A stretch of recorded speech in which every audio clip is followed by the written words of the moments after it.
कानून आगे नहीं चल पाएगा। क्लियर? तो क्या है पूरी घटना, आप इसको थोड़ा सा समझिएगा।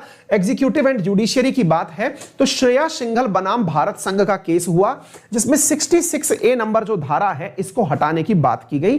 तो सुप्रीम कोर्ट ने श्रेया सिंघल केस के अंदर क्या डिसीजन दिया अब मैं वो बताता हूं।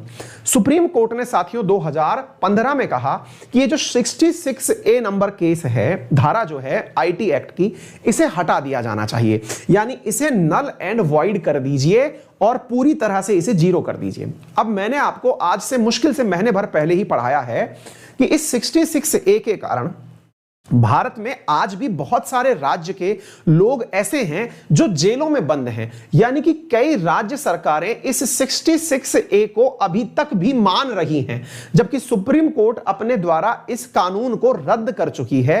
तब भी भारत में बहुत सारे राज्य ऐसे हैं, क्योंकि इसके ऊपर हाल ही में नोएडा के एक वकील दंपत्ति ने इसके ऊपर केस किया था कि सर आज भी इसकी वजह से इतने लोग हजारों की संख्या में सरकारों के पास बंद हैं।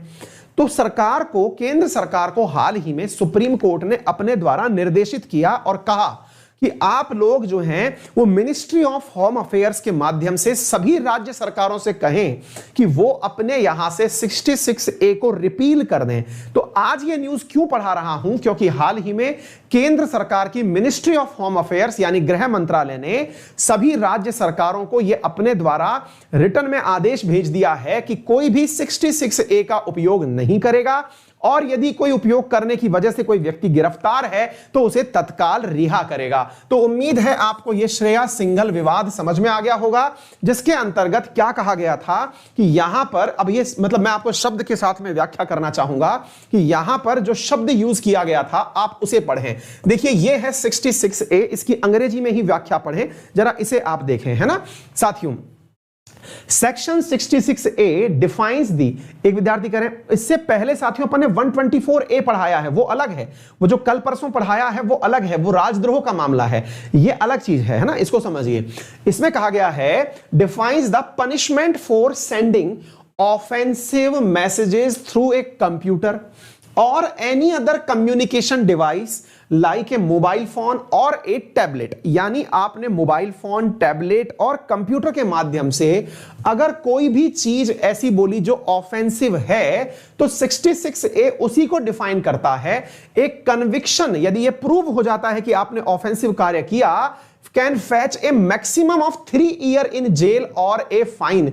इसकी वजह से हो सकता है कि आपको 3 साल की जेल हो सके और आपके ऊपर पनिशमेंट लगाया जा सके। अब सुप्रीम कोर्ट को इसमें दिक्कत किस शब्द से थी, तो साथियों यहां पर दिक्कत थी ये जो वेगनेस था, यानी ये जो अस्पष्ट शब्द था। कौन सा अस्पष्ट शब्द साथियों? कि ऑफेंसिव क्या होता है, the word has a very wide connotation, इसकी व्याख्या बहुत बड़ी है। तो आप इस शब्द के साथ में कैसे ये कह सकते हैं, इसमें इंटरप्रिटेशन कैसे निकाल सकते हैं कि ये तो ऑफेंसिव कहलाएगा, ये ऑफेंसिव नहीं कहलाएगा। इसके चलते हुए कई ऐसे लोग भी हैं जो इनोसेंट हैं, जिन्हें जेल में डाल दिया जाता है, तो इस चीज को हटा दिया जाना चाहिए। तो साथियों 6 साल पहले वर्ष 2015 में सुप्रीम कोर्ट ने इसको हटवा दिया था, लेकिन यह आज तक चला आ रहा था। तो सुप्रीम कोर्ट ने एक केस के ऊपर संज्ञान लेते हुए सरकार को आदेशित किया है कि यह जो हमने आदेश दिया था, सारे के सारे राज्यों से कहिए कि वो अपने यहां से इस कानून को हटाएं। और यहां पर एक बहुत बढ़िया बात निकल करके आई, और मतलब इसमें कह भी दिया है राज्य सरकारों को, केंद्र सरकार ने अपने द्वारा मैसेज भी भेज दिया है। और सुप्रीम कोर्ट ने जब इस मामले में बहस की, तो बहस के दौरान उन्होंने एक शब्द पकड़ा, और वो ये था कि भाई अभिव्यक्ति की आजादी, वाक और अभिव्यक्ति की आजादी जो है वो हमें आर्टिकल नंबर 19 जो कि हमें मूल अधिकार देता है, उसका क्लॉज 1 सब क्लॉज A के तहत ये नहीं लिखा गया है कि आप बोल नहीं सकते। भाई आपकी वजह से ऑफेंस क्या है ये परिभाषित नहीं है। आपकी अशांतिपन पे तो उसको आप 124A के अंदर डालिए, आप इसके अंदर क्यों डाल रहे हैं, ठीक है ना। तो उम्मीद है आप लोगों को यह बात यहां से समझ में आ गई होगी कि क्या पूरा की पूरा मुद्दा है। इसके बारे में हमने आप लोगों के सामने सारी की सारी बातें रख दी हैं। क्यों सुर्खियों में आया ये मैंने आपको बता दिया है।